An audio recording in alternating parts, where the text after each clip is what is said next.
6 గ్యారంటీలు అన్నావు, 13 హామీలు అన్నావు, 100 రోజుల్లో అమలు చేస్తా అన్నావు, బాండ్ పేపర్ల మీద రాసిచ్చినావు. సరే, అవి ఎలాగూ మోసం చేసినావు, ఎగబెట్టినావు. కనీసం దేవుళ్ల మీద ఒట్టు పెట్టినందుకన్నా 15 ఆగస్టుకు రుణమాఫీ చేస్తాడేమో అనుకున్నాం, కానీ అది కూడా చేయలేదు. ఈయన అన్నాడు 2 లక్షల పైన ఉన్నోళ్ళు డబ్బులు కట్టండి, నేను వేసేస్తా అన్నాడు. చాలా మంది ఈయన మాటలు నమ్మి అప్పులు తెచ్చిన 3 రూపాయల మిత్తికి 2 రూపాయల మిత్తికి తెచ్చి అప్పులు తెచ్చి డబ్బులు కడితే వాళ్ళకు కూడా పట్టలేవు.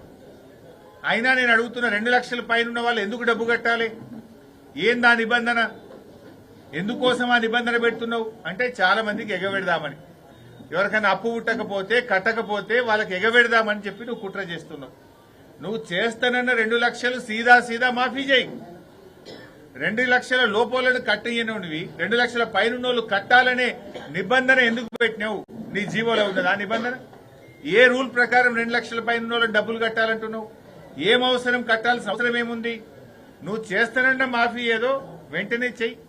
నువ్వు ఆలస్యం చేయడం వల్ల వడ్డీల భారం పెరుగుతుంది రైతుల మీద. ఇలా 2 లక్షల పైన నువ్వు మాఫీ చేయకపోవడం వల్ల మిత్తి పెరుగుతా ఉంది బ్యాంకులల్లో. నువ్వు చేసే తప్పుకు రైతులకు శిక్ష ఎందుకు? రైతులెందుకు వడ్డీ భారం భరించాలి? ఇప్పటికే నువ్వు చేసిన 2 లక్షల లోపు రుణమాఫీ కూడా అసంపూర్తిగానే చేసినావు. వడ్డీలంతా రైతులే కట్టింది. నువ్వు 9 డిసెంబర్ నాడు చేస్తా అని ఆలస్యంగా చేయడం వల్ల వడ్డీల భారం రైతుల మీద పడ్డది. చేసిన రుణమాఫీ కూడా పూర్తిగా చేయలే, పాక్షికంగానే చేసినావు.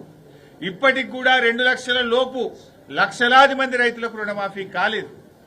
ఇవాళ ఆధార్ కార్డు తప్పుపడ్డదనో, రేషన్ కార్డులో ఒకరికే రుణమాఫీ అనో, లేకపోతే నీకు పెళ్లి కాలేదనో, నీకు పిల్లనియ్యలేదనో, రకరకాల 31 రకాల కుంటి సాకులు పెట్టి ఇవాళ సగానికి పైగా రైతు రుణమాఫీ జరగలేదు. పైగా నువ్వేదో అయిపోయింది అంటున్నావు. ఇప్పటికైనా దేవుడి మీద ప్రమాణం చేసినావు గనక తక్షణమే రైతులకు రుణమాఫీ చేసి భక్తుల విశ్వాసం కాపాడు. దేవుడు దగ్గరికి వచ్చి చెంపలేసుకొని తప్పైంది దేవుడా, నేను పాపం చేసినా నన్ను క్షమించని ఆ దేవుణ్ణి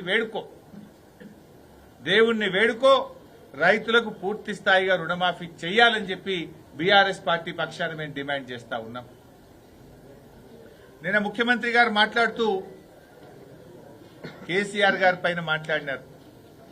అసలు కేసీఆర్ గారి మీద మాట్లాడే నైతికతనే నీకు లేదు. కేసీఆర్ గారు లేని తెలంగాణ ఉద్యమం లేదు. కేసీఆర్ గారు లేకపోతే తెలంగాణ రాష్ట్రం లేదు.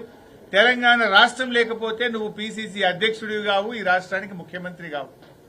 అది కేసీఆర్ గారి దయ వల్ల నీకు ఇవాళ ఈ అవకాశం వచ్చింది. నువ్వు కేసీఆర్ గారి మీద నోరు బారేసుకుంటున్నావు. మొన్న కేసీఆర్ గారు ఏమన్నారు? 11 నెలలలో ఈ రాష్ట్ర ప్రజలు తాము ఏం కోల్పోయారో అర్థం చేసుకుంటున్నారు అని కేసీఆర్ గారు అన్నారు. ఇందులో తప్పున్నదా? ఈయన రేవంత్ రెడ్డి అంటాడు తెలంగాణ ప్రజలు ఏమీ కోల్పోలేదని, పైగా ఎంతో పొందారని రేవంత్ రెడ్డి గారు మాట్లాడుతున్నారు. ఏం పొందిండ్రు నాయన? ఏం పొందిండ్రు? నేను చెప్తా.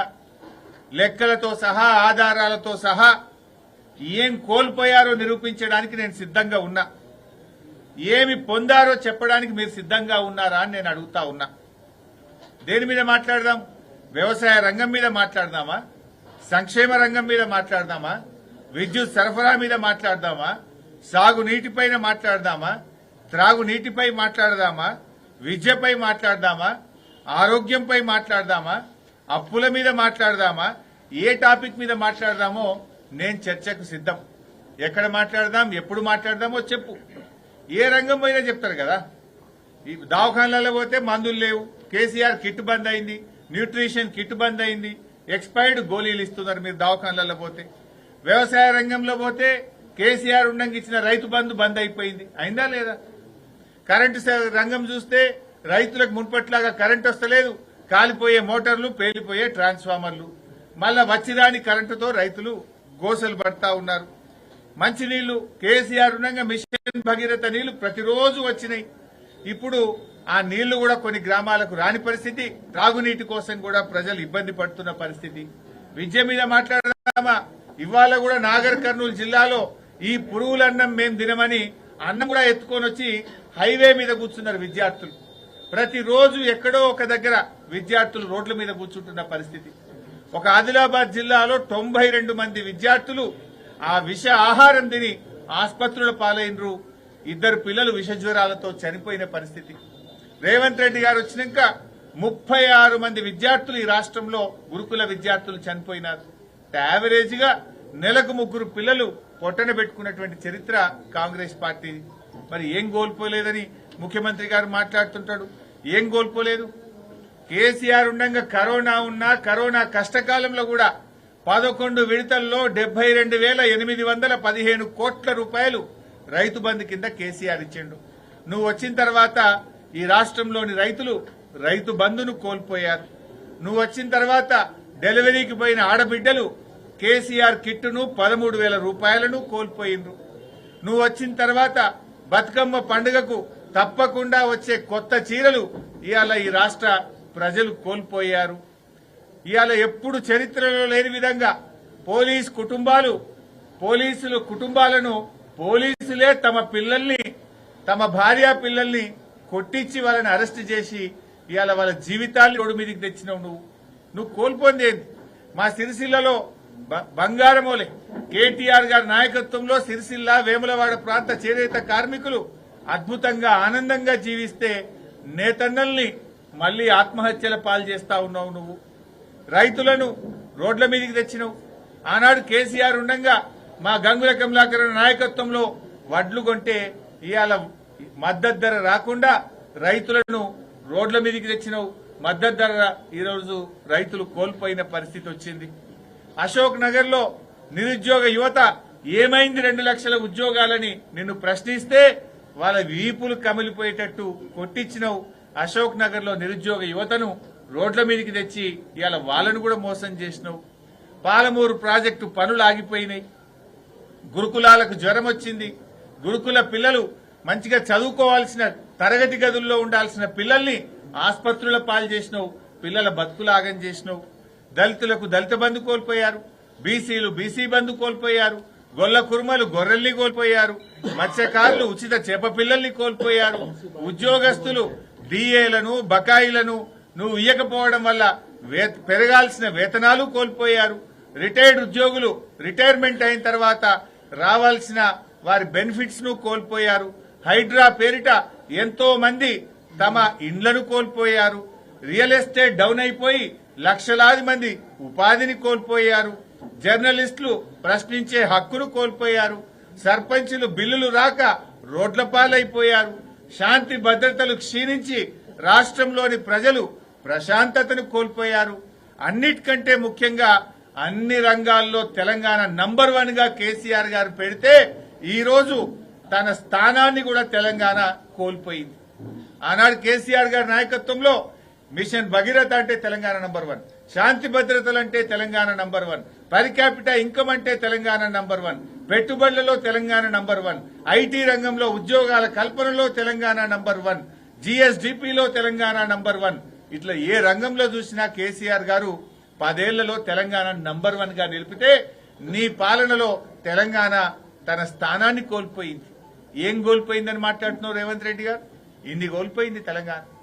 నీ 12 నెలల పుణ్యమాని ఇవాళ రాష్ట్ర ప్రజలు, అన్ని వర్గాల ప్రజలు, ఈ వర్గం ఆ వర్గం కాదు, రైతుల్ని యాగం చేసినావు, మహిళల్ని యాగం చేసినావు, విద్యార్థుల్ని యాగం చేసినావు, నిరుద్యోగుల్ని యాగం చేసినావు, ఉద్యోగుల్ని యాగం చేసినావు.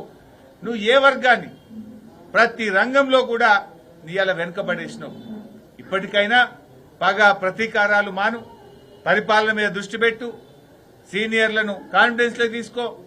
నువ్వు నీ వ్యక్తిగత ఇష్టాయిష్టాలకు రాష్ట్రం నష్టపోవద్దు. మా బాధ ఏంటంటే తెలంగాణ కోసం పోరాడిన వాళ్ళం.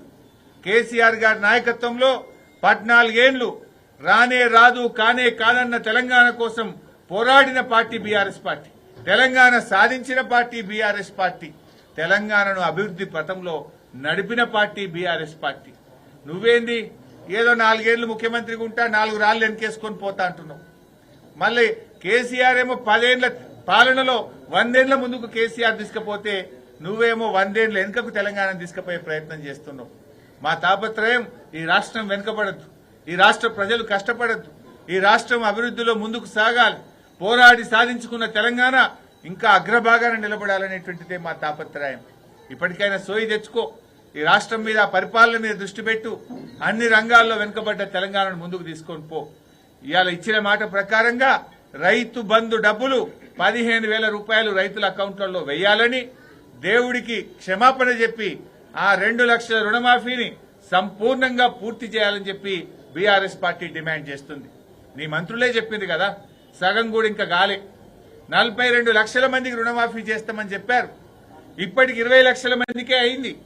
ఇంకా 22 లక్షల మంది రైతులకు రుణమాఫీ కాలేదు. నిబంధనలు పక్కకు పెట్టు, షరతులు తీసేసి ఆ 2 లక్షల పైన కట్టాలనే నిబంధన తీసేసి చెప్పిన మాట ప్రకారంగా ఇచ్చిన హామీ ప్రకారంగా రైతులందరికీ 2 లక్షల రుణమాఫీ చేయాలని బీఆర్ఎస్ పార్టీ డిమాండ్ చేస్తుంది.